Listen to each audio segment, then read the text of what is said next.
Okay. I have a really quick question for, our guest today, but yeah, go for it. Well, it has nothing to do with what the topic is, but can I ask you what your shirt has on it? Yes, I wore this specifically because I was hoping you guys might notice. Yes. I scripted. This isn't scripted.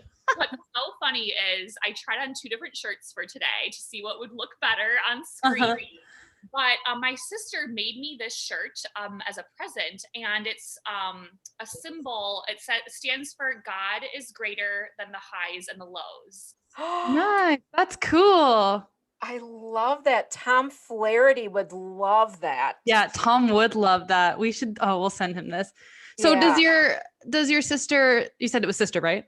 My sister, okay, yeah, graphic design and works at a print press type company, and so she knows my faith is really important to me, and it's kind of a other companies have used this type of logo before, so she just kind of used her skill set to make one herself. That's awesome though. It looks so cool. I like how it's very minimalist. Yes, and only certain people would know what that means. So. Right. Well, cool. What a cool way to open it. Yeah. Now we know. Yeah, fun conversation starter for sure. Yeah. Well, welcome to the podcast, Lauren. We'll let Ashley knows a little bit about how I met you. I met you through our mutual friend, Amanda.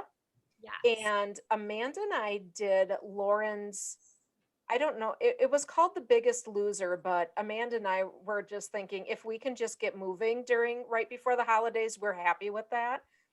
And Amanda was telling me that her sister works with you as you're her personal trainer, or maybe she had a group, I don't remember, but Amanda said, you're going to love Lauren. And I said, okay, well, let's go, let's do this. And I believe it was 6 or 8 weeks. We did Monday night workouts, which then, Lauren, you'll be surprised to know that Amanda, Ashley, and I started a Monday night workout group. So we did some of the same workouts that you did, but we also do the high intensity interval training. Yes. And we have continued to do that. And now Amanda and I are on Beachbody program Lift 4. So it's super fun. But the last podcast, Ashley and I were talking about just getting back into a routine, getting healthy. Ashley's back into hiking. I'm back into doing my group fitness because I just love that. And we said, we need a personal trainer on. And I said, I know exactly who we need to get on. We need to bring on Lauren. I'm so flattered. Like I had mentioned earlier, it's just so fun to be a part of something that's, like you said, so positive and sharing my passion, honestly. So I was so happy to meet Robin. Yeah. We connected right away on the phone for quite a while. We kind of talked about her goals and just the fact that it was kind of a friend of a friend of a friend that got her involved. And it was super last minute. You just jumped right on board like a few days before we started. So I was just really excited to have you and learn about you. And Ashley has done some personal training work as well with her personal trainer. And we were talking about it, and we wanted to bring somebody on, like I said, to talk about kind of the highs and the lows that's on your shirt. Yes, so many highs and lows depending on, your own personal journey. So yes, I'm excited to jump in and share all the things I know or could still learn, I suppose. Yeah. I think it's awesome. Just like not knowing you obviously, and just knowing about you, like I can already tell that you have such like an infectious personality. Like, I think that's really important when you're motivating someone, because I don't know, you may see this more in the industry, and maybe it's different for guys, but I know a lot of guys who have like the people who are like, you won't do it. Like you can't, they kind of use like it's like reverse reinforcement. Yeah. Negative reinforcement. And I'm like a believer that doesn't work on most people. And so I don't know. I think it's really important. What do you think, Robin? I think if someone told me that, I would hate that. Like, I just think it's so good to have someone who's like excited and bubbly. It makes you, it's easy to see how that would rub off onto your clients. So yeah, that's awesome. Yeah, it was good in class. Lauren did not do that, and I wouldn't have it. I'd be like, yeah, I'm done. Yeah. So don't start with that with me. I'm not having it. When did you start personal training? Like, what's your story? What got you into it? Yeah, I was thinking about that. It ends up being a loaded question when you really think about it. Hmm. What gets you into your career, and what brought me to personal training? So I've always had, kind of a fitness background. I was three sport high school athlete, but that didn't necessarily mean that it would translate into like a career. I just know how important it is to have a coach when it comes to goals, and that helped me in my sports. But I also just, when I was thinking about career choices early on, I just always remember thinking to myself, I want to be that person. When people think about who's impacted my life, who's helped me in a positive way, I love the idea of working with someone in a one-on-one capacity, um, to like inspire, promote health and fitness. I just know how much health and fitness can translate into like other areas of your life. And so that kind of is what sparked my choice in college. My degree is in kinesiology, which is Ooh, exercise and movement science. So that's it's, yeah, cool. it was a fun I guess, major to choose. And then it kind of worked its way into me working for Anytime Fitness for about a year and a half, more on the managerial side. I did a lot of sales and managing the gym as a whole, because my personal training knowledge was limited. I really didn't necessarily know exactly what it took to program design and coach someone. But I also kept gravitating towards the members and a more like one-on-one capacity, building those relationships versus what is required in the managerial side. And so at that point, I just knew that was kind of my heart and that was my passion, to like make more of a difference on a one-on-one level. And so that's what brought me to Princeton Club. And I've been there now for 8 years as a trainer, working mainly with one-on-one clients, but we also do what Robin did, which is the small group training. And it's just the absolute best when you can make an impact on someone's life beyond just the hour that you work with them. You really can see things pay off tenfold when you're helping people not only with their physical fitness, but you're coaching them on life skills as well. You're helping with their mental health. You're helping them manage their schedule if they're really busy. So you're helping them make fitness a priority, as well as pushing them in a workout and correcting form and all the things that come with what a trainer needs to have just educationally. But it really becomes more of a helping someone manage their life and making fitness number one or close to number one. What That's was super. super cool with our small group was that Lauren's mom was in our group. Yeah. And then there was I don't remember if she's related to you, but she had a little girl. And I mean, I love the class, don't get me wrong, but it's also the people that are in there. I've never talked to this lady. I don't know anything about it, but the love that she showed with her little girl and tried to get her little girl to, do the bounces with us or do a push up. And it was just so cute to see that relationship.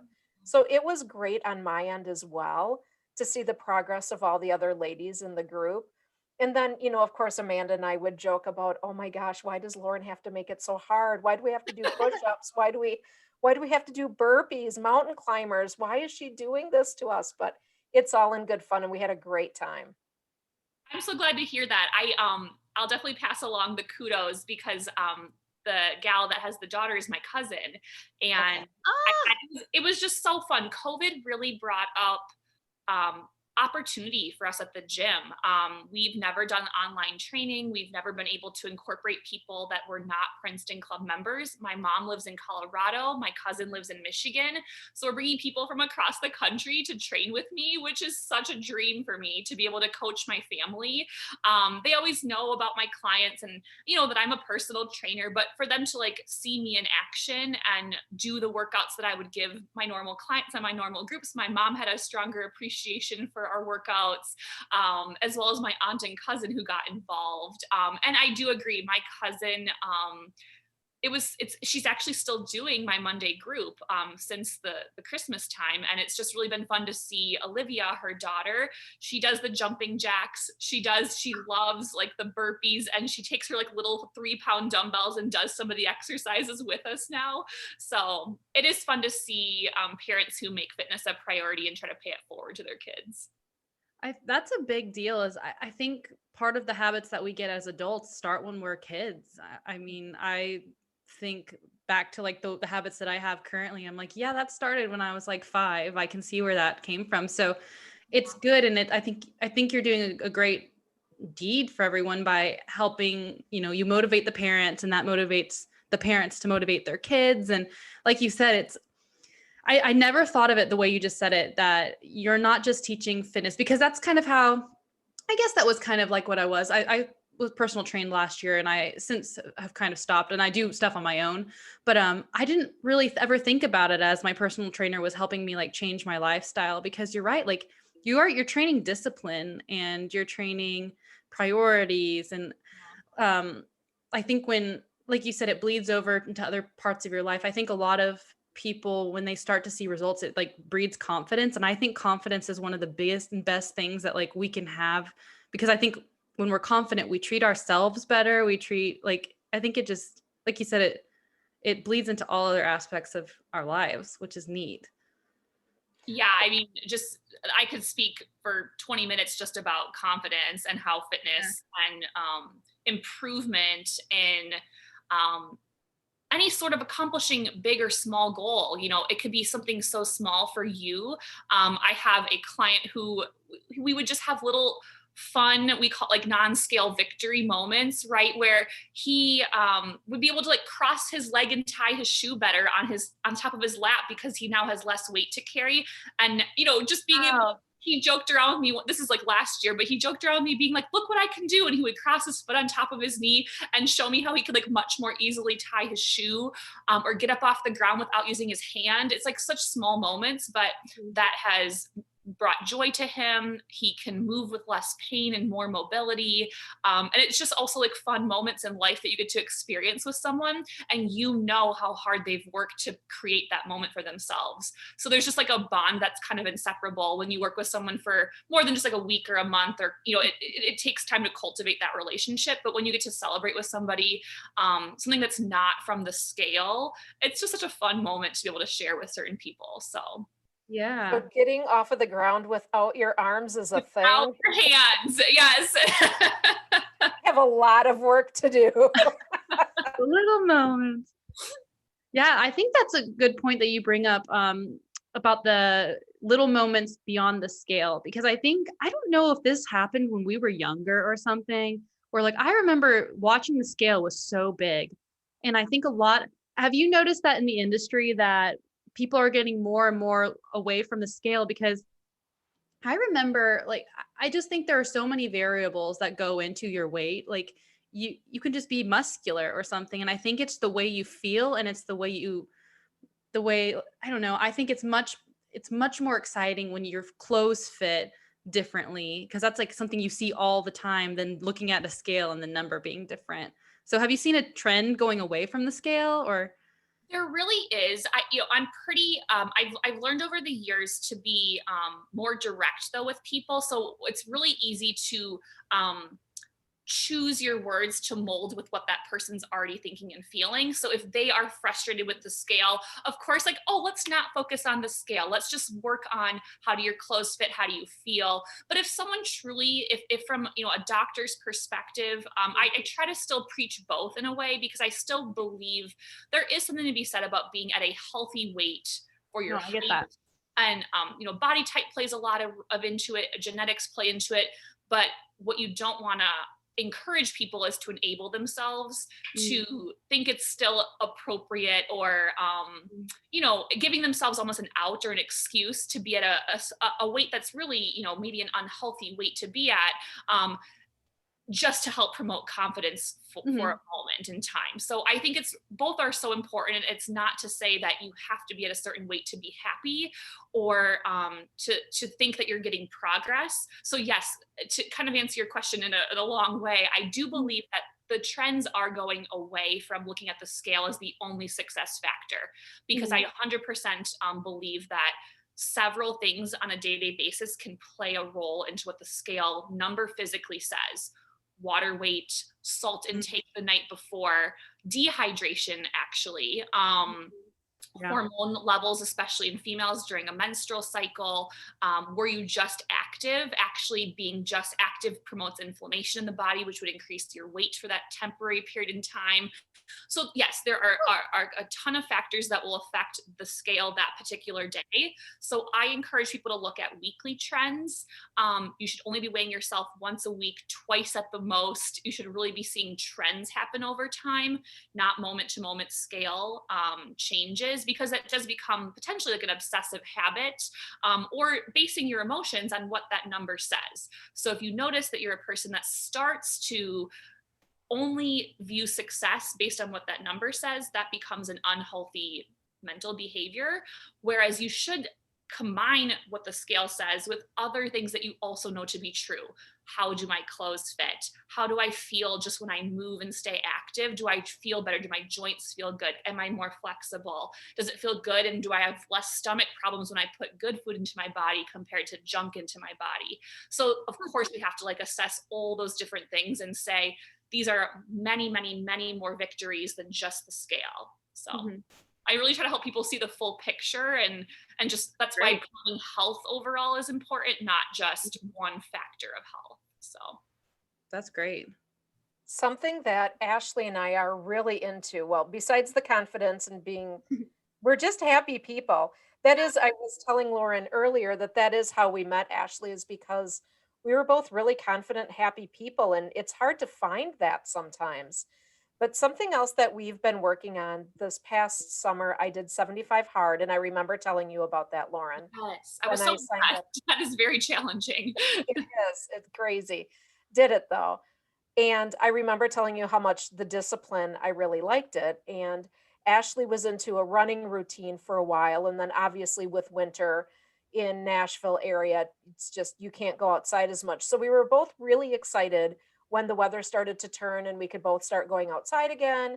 Ashley started hiking again. I started walking again, doing the lift program, which is building some muscle. And neither one of us really focused on the scale, but something that's super important to us that I'd really like to talk with you about in detail is nutrition and how important nutrition is. Ashley does, I think, a fantastic job eating clean or clean-ish. I mean, we all have, a cheat day or something here and there, but I'm still a little bit on the struggle bus, but I am getting much better about cleaner eating.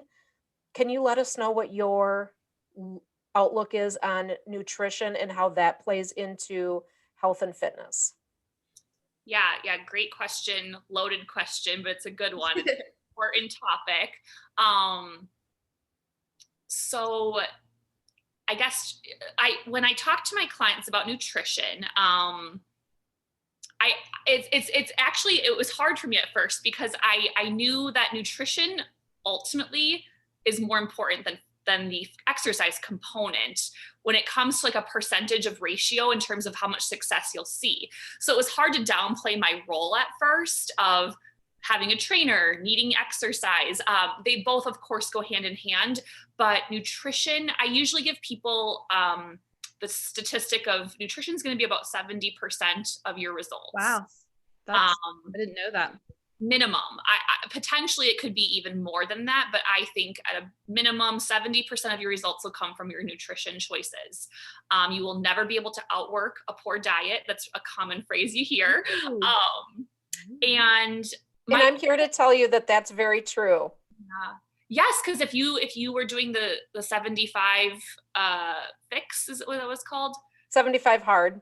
Hard, yes. You had to work out 2 times a day. Is that correct? Part of it? Yeah, 2 times a day for 45 minutes. Yeah. And so even with that amount of discipline and exercise, a person could still gain weight off of a 2-day workout. Yes, they could. Because portion size is way out of line. And so when I talk to clients about nutrition, if I were to start with a beginner, I would just tell them You need to focus 80 to 90% of your food choices on whole, natural foods that have one word: banana, avocado, sweet potato, chicken, all the things that are basic, but they're full of all the things that we need in our body. And you can still have 10 to 20% of fluff, anything you want. Choose a brownie, choose a slice of pizza, choose whatever you enjoy eating. There is no restrictions on a diet or health program that I would promote. I believe any food can be incorporated into a diet as long as the calorie count is within an appropriate range that's going to help you create a calorie deficit. And so the ratio should be 80-20. If you're going to tighten things up, go 90-10. But I would never promote to a client black and white, all in or all out. The majority of people that struggle, you need to live in the gray. Your whole nutrition world, you need to live in the gray, because that's life. Life is never going to be all or nothing forever. You're living a lifestyle at this point. You're choosing nutrition to promote like health and wellness from the inside out. And the only way you're going to do that is if you can teach yourself portion control and choosing health first and using the Lextra as like fluff. If you only focus on what foods you can't eat, that's only going to create like a negativity around these are categorized as bad foods and these are categorized as good foods. And we need to stop thinking that way. In my opinion, I think we can start thinking about food as just these are calories I'm putting into my body. Some are going to help me more with vitamins and minerals and fiber. And it's going to affect people's, digestive system differently. Some people don't do well with dairy. Some people can sustain dairy a little bit better. Some people can handle gluten, and some people struggle, with too much gluten in their diet. So the fads around keto and gluten-free this and, sugar-free that is a little bit, I steer clear of those types of conversations or promoting a specific kind of fad diet, because ultimately, if you choose health, if you choose whole foods with one word, 80 to 90% of the time, the 10% will not matter. That's so interesting. This kind of ties into this too, kind of about nutrition. What can you also speak to the importance of water in your diet? Because that is something Robin knows I don't drink enough water, and I don't think my brain ever triggers me to drink water. I never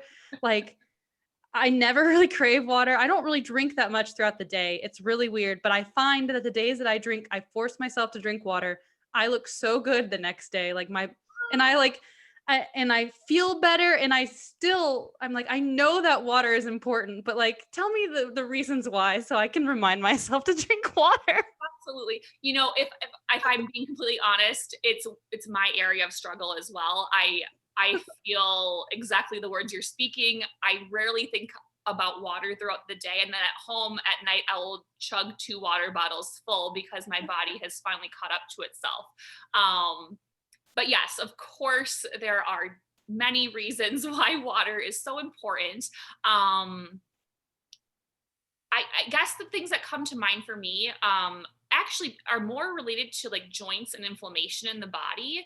If you can start to think of it as a way to protect your muscles and your joints, you'll actually notice your exercise improve too. So if you're dehydrated, your muscles, you'll notice lactic acid build up a lot faster, which just basically means you're going to feel that burn in the muscle sooner than you probably should, which prevents you from continuing on. You're just going to feel a little bit of like muscle fatigue and failure sooner in your workouts. So oftentimes if my clients are complaining of cramping or just that burning sensation on exercises that maybe aren't normally their most challenging exercises, the first thing I ask them is, well, have you been drinking enough water lately?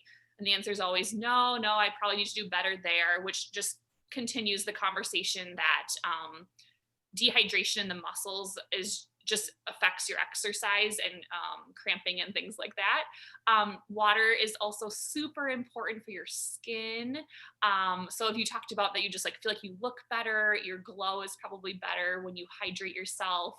Part of it too is like water weight. I didn't realize that like by drinking more water, your skin, like I just had no idea. Like I just look like tighter the more water I drink. It's like you would think the opposite, but of course I've learned. Yes, your body, if you don't have regular water coming in, it's going to hold on to everything that you have, which kind of bloats you a little bit. Mhm. Your cells want to hold on to that water because you're not giving it often enough. It's kind of what happens if people start to, if they don't eat enough, it's going to hold on to those fat cells because it thinks we're starving ourselves. And so it's going to hold on to the things that we don't get often enough. So yeah, water is very important. Like As I we just need. know, there's always like little tips and tricks you can do in your day. Yeah, that's good. I'm like have like a degree in biology, so it's like I like to hear the scientific versions of that. Like I mean, I not nearly about anything with like you know kinesthesia. What is it? Kinesthesia? Kinesiology. There you Like go. I don't know any of the background of like the water. So like when you tell things about the lactic acid, it puts like something into my brain that's like, okay, that's why that's happening. Drink more water. So thank you for that. Yeah, absolutely. It's a hard one for a lot of people, and I am again guilty of it myself. So I do notice, like you said, I do notice myself staying fuller longer. It's another just like little trick that you can do. Throw some lemon in your water in the morning to make it taste good. People are always, one of the funniest comments is, I don't like the taste of water. So I just always find that really fascinating because water is a bland flavor, so it's tasteless. And B, your body is made of water. We're like 60% water, I think it is. I don't quote me on that statistic, but our bodies and our cells actually do crave water. We're not accustomed to it, and so if you just start incorporating it, you will start to enjoy it more so because your body will crave that water intake. So I would almost challenge you to try something like be disciplined for anywhere from like 7 to 14 days of Okay. picking like a water amount to drink, something that feels reasonable for you. There's no magic answer as to how much water you should drink a day. Some people say half your body weight in ounces. Some people say 8 glasses of 8 ounces. There's lots of different ideas out there, but really the best way to go about improving something like water is do better than you're doing currently and stick with something small and then build upon that. So if you really only drink 2 glasses of water a day, your goal could be 4 glasses of water a day, or one giant water bottle full. Finish that and see if you can adhere to something that feels attainable for you. Because if your goal is a gallon of water a day, which some of those high intensity gym goers, yeah, if you have something that's so unattainable, you're not going to stick with it to begin with, and then water drinking and incorporating it is going to always be your struggle. But if you pick something that's attainable, like maybe 132-ounce water bottle a day, you'll start to notice the effects, like I said, that your body feels, and then might start to crave it more just naturally. After I was done with 75 hard, every day you did need to drink a gallon of water. I will say I felt fantastic, but that next day I thought I'm not drinking anything because I am so tired of going to the bathroom 24/7. I Yeah. do notice though, and I actually thought this morning, which is a little ironic. I thought I should really drink my 25 ounces of water during my morning workout and then drink my 2 cups of coffee.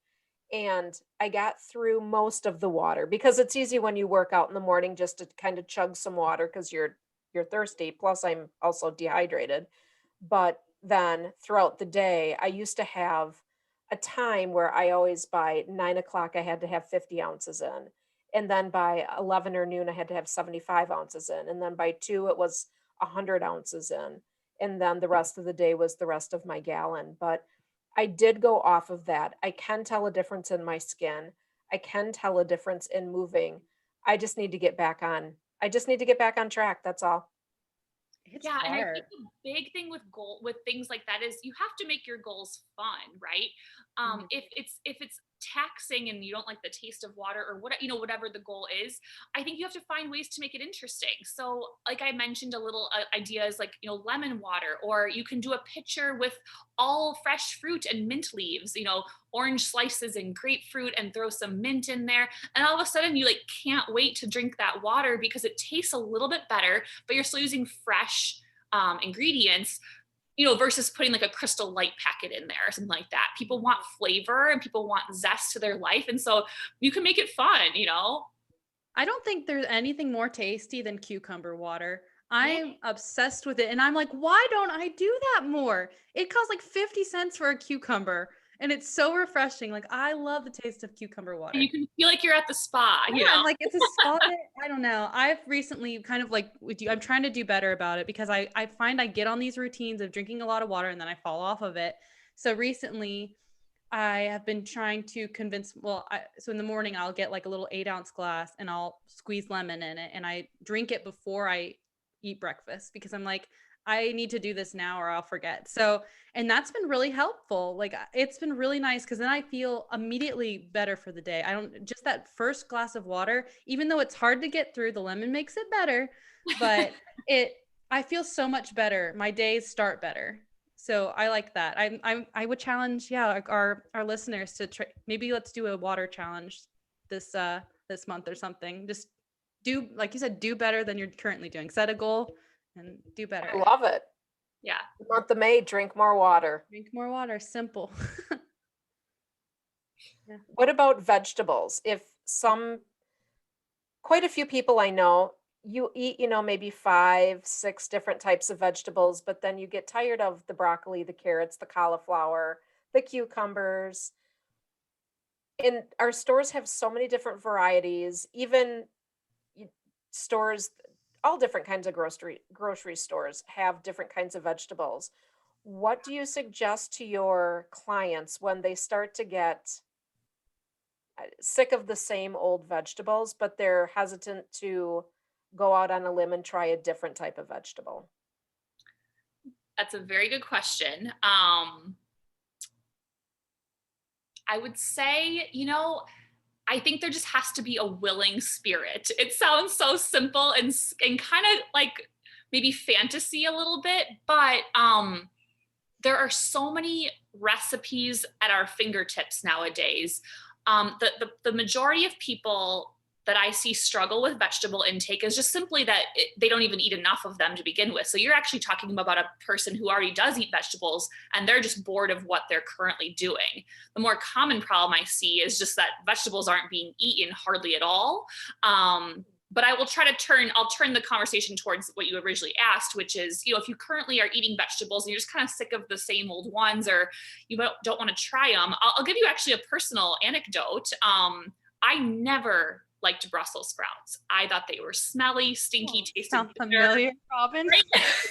Oh, Lauren, we've got a really cute story for you, but go on. Well, let's do your story in a moment. Yeah, I'm excited to hear it. I swear to you, if you asked me 5 years ago, there would be no way I would touch a Brussels sprout. My sister incorporated them into kind of like a medley one day, right? And so I think again, the willing spirit has to come into play. If you dress it up right, it was I remember like just olive oil based, garlic, salt, peppers. There was onion. There were other vegetables that made up like, spaghetti squash, not spaghetti squash, I'm sorry, butternut squash, and other things to like make this well-rounded kind of hearty meal. And, I think it just you have to take a bite or two and it's more about being accustomed and letting your taste buds be acquired to a certain taste. And so oftentimes using oils, lemon, vinaigrettes, seasonings, still natural, healthy things that you can dress up different vegetables with, not cheesy sauce, but, maybe for kids, but there has to just be a way that you can incorporate new things and trying new recipes with foods that maybe you're on the cusp with. I, of course, don't eat foods that you absolutely hate, but there's got to be some vegetables that people maybe are like, they're just okay. I don't know. It's not my first choice, but I would do it if it was there. Those types of vegetables can become your new fan favorites if you Mhm. dress it up right. And I also thought about how, well, Brussels sprouts aren't poison to our body. They actually have amazing nutrition. And when I started thinking about a certain food as giving me nutritional benefits, Brussels sprouts are a natural diuretic. They digest well in the body. I can't think of the exact vitamins that are in a Brussels sprout, but when I started thinking about the benefits, it somehow made it, I felt proud to eat it. It sounds kind of crazy, but I was like, look what I'm doing for myself. And now it's a vegetable that I actually really enjoy because I've allowed my taste buds to become accustomed to it. Our palate really enjoys vegetables. If you think about just humans, um, they're not poisonous to our body. We've just become so accustomed to sugars, fats, and processed foods that natural foods taste foreign and bitter to us. There has to be a shift in palate, and that just takes months of time doing the whole food diet plan. I That might completely not be terribly helpful, but it's a no. shift in behavior and it's a shift in mindset. Yeah, I agree. Robin. Yeah, when thank you, Ashley. She's like, that Robin. was not helpful at all. No, it was No, good. No, it's no, it perfect. is. The great When I was younger, my dad and stepmom they would make, the frozen Brussels sprouts that would come in the, frozen box. I like just about everything. So for me to not like something was really different, but I could not eat Brussels sprouts. And I sat at the dinner table one night until 10 o'clock at night. Actually, it was 10:30. It was so after the 10 you. o'clock news. I wasn't going to eat the Brussels sprouts. They were just nasty. I hated them. So this was years ago. I mean, I don't know, maybe 8, 9, 10 years old. Last year, when I was 50, Ashley came to visit and she said, "Oh, I have to get something out of my trunk." And I said, "Oh, I'll help you carry it in." And she had Brussels sprouts and the look on my face had to have been hilarious because I said, "Those are not coming into my house. Like we don't eat Brussels sprouts here." And Ashley's like, "No, no, they're really good." And I was like, "Yeah, no, they're really not good." And Ashley said, "No, no, I promise you." She said, "Let me make them for you." And I am open-minded. And I thought, okay, Yes. fine. I'm going to prove her wrong that these are just She even nasty. she even said, she goes, I said, "You're gonna love them." She's like, "I won't, but I'll try them." She's like, "I guarantee you I won't." And I was like, "Just try them." And she's like, "I will try them." And my husband was pretty much the same way. Mhm. Ashley's making the Brussels sprouts, and my husband and I are looking at her very suspiciously. And she does her little tricks, and it's all healthy. It's all very healthy. And she served them, and I absolutely tried them. And I probably make them at least once a week or once every other week. And I actually made them 2 nights ago and I still have them. I also put them in salads, the shredded Brussels They're so sprouts. good. So I'll cut them up, really small and add them to a salad. I am in love with them. So our taste buds do change. And Yeah. I do think a lot of it is the way that food is made to make it palatable. Yeah, it's so funny. Yeah, it's just funny how you change that because you're like, these are really good. And I was like, and then you were make for the while there, you were making them like every night because they were Mhm. anyways. But I'm convinced, like you said, that a lot of us have like a stigma in our mind because when we were kids, I was the same way. Like I got those frozen, my parents made, you know, they would steam vegetables and not season them. And it's like, I think we have this bad stigma in our brain about like what vegetables taste like versus what they can taste like. Because like the Brussels sprouts, it's easy. I just put olive oil, balsamic, and maple syrup in it, and it tastes Mm. so good with some garlic and some salt. And it's so simple, but the sweet mixed with the acidy flavor, it's so good. And it makes, and then you don't need as much flavoring, like at first you can flavor it a lot, but then you get used to Brussels sprouts and you're like, it tastes fine with just garlic and salt. Like it's, Mhm. I don't know, but That I is think we have so to change. incredible. I love that story so much. I agree that oftentimes, back in the day, people bought canned vegetables and Mhm. frozen, and it's like it's just not the same as the fresh. So No. That's such a great story and like example of, you start with like a little bit stronger of the sauce and then you can kind of wean yourself off of that eventually if you think you want to, but it's so great to know that you're still getting Hmm. a new vegetable in that now you absolutely love it. So that's so cool. Yeah. Yeah. Yeah, it was funny. And I typically will Snapchat Ashley whenever I make them.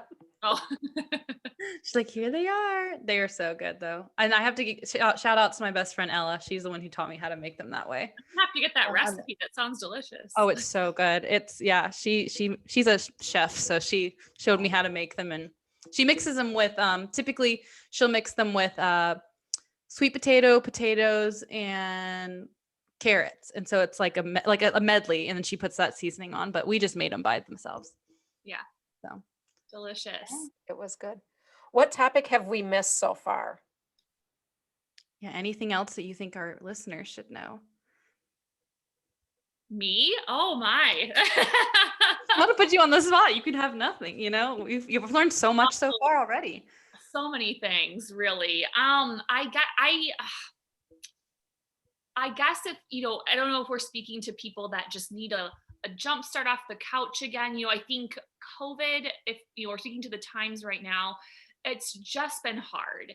I do understand that. I think people crave community right now. They crave motivation.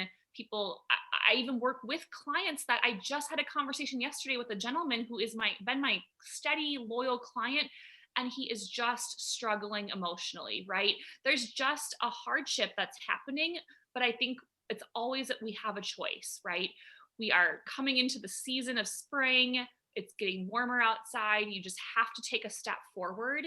If you are struggling, it's always I was told this by a friend one time when I was struggling with just kind of getting out of that winter depression. Oftentimes it just requires 20 minutes of getting some sunshine. So if you're just struggling to get going again, my first tip is just give yourself some grace. It's okay that you're not where you were last summer. It's okay if you've gained some weight. It's okay that your life has shifted and there's different obstacles you're having to overcome, but it's never too late. It's always another day of choosing your life, your lifestyle, your path. And so today could be the day that you're not perfect, but you've made a step towards a better, healthier future, which ultimately is going to spiral into so many other positive things. So I always try to encourage people, movement is going to make you feel better because movement helps your body aches. It's going to help your joints, your stiffness, pain. I experience with a lot of my clients who come in, if they've been gone for a while, and the first time we do like a little bit of strength training, they just comment on how much like, oh, it just feels so good to move my body like this, to squeeze the muscles. It doesn't matter if it's lightweight or heavyweight. Movement is just so amazing for the body. And all it takes is one day to kind of make that mental shift. And so you just have to choose it to be a priority. We're all busy. I was thinking about this earlier. I was like, what principles do I really kind of preach to my clientele? And it's I know people who have executive level jobs. I have clients that have 6 kids, right? And they still make fitness important in their life, whether it's twice a week or 6 days a week. It doesn't matter what your commitment is, just make some sort of commitment, because it's not, if I go back to like my black and white, you do not want to be a person who's all in or all out. The best people, if you look at people who are 70 and 80 years old, when you're old and you are looking at those individuals who are still at the gym 80 plus years old, and we've got these lean people who are there, they're not doing anything crazy or extra. They've just been consistent their whole life. They sometimes probably worked harder in different phases when they had time or when they had a goal. But they never took fitness out of their routine. It was always there 2 or 3 times a week to some degree, whether it was low impact or high intensity. the people that are black and white, they're all in, they're doing keto and they're, working out 6 times a week and they are going to lose 25 pounds in this amount of time. They might do it. They might hit that goal, but then they're all out because they burned themselves out for that 3 months. And so I just really, really encourage people to make just fitness something that's enjoyable and that's always kind of there. And you can dial up or dial down depending on the other parts of your life that are important to you at that period or that season of your life. So I guess that would be like my final spiel. If I were to just encourage anything, with anybody, pick a small goal, pick one starting point, and just always have it in your life. No matter how busy life gets, it'll just always pay off in terms of pain, health, digestion, positivity, the mental components too. So, and it's a fun community to be part of. Like, who doesn't want to be around people who are like-minded like that? So, yeah. Agree. That is fantastic advice for everybody and anybody. You hit people who are on the couch and you hit the 70 and 80-year-olds who are still hitting the gym. I'm on this journey also to go to grad school for physical therapy. So Great. yes. And so my next chapter in life is going to be starting in July, and I'll be attending grad school for physical therapy. So looking forward to that next chapter for myself. And at that point, I'm not sure if I'm going to continue with some like on the side personal training, or if it's just going to be me, probably like a clean break for a little bit, but always looking to kind of keep posting about fitness and things like that, to keep people motivated from afar as well. So yeah. That is great. We have a lot of global listeners. So we have a good contingent in Virginia. So Ashley and I are like, we don't know anybody who lives in Virginia. So our Virginia listeners, again, a huge shout out. And then we do have people around the globe. Okay, here's my opinion, because we all know I always have one, is I'm cool with the break, but then I think you should take a few clients on the side because you are really very, very talented. I loved the group session. I know Amanda loved the group session, and you can't let go of that skill because you really are incredibly talented, Lauren. Oh, that's really, really kind. Thank you. As I think about the next season of life, it'll be, very school intensive. And there was this, kind of fear that I would, kind of tap out of what is also my passion, and that's personal training. It's such a different section of what's considered to be health and fitness. And so, physical therapy being on the rehab side, I still have such a huge passion for the athletic, high intensity side too. So yeah, absolutely. I plan to weave this back into my life at some point, and we'll definitely keep you guys in the loop, because I would love to, continue to help, even if it's just through education and, the podcast stuff. This is such a fun way to share and spread knowledge, instead of just training people one-on-one. This is a great way to still influence people.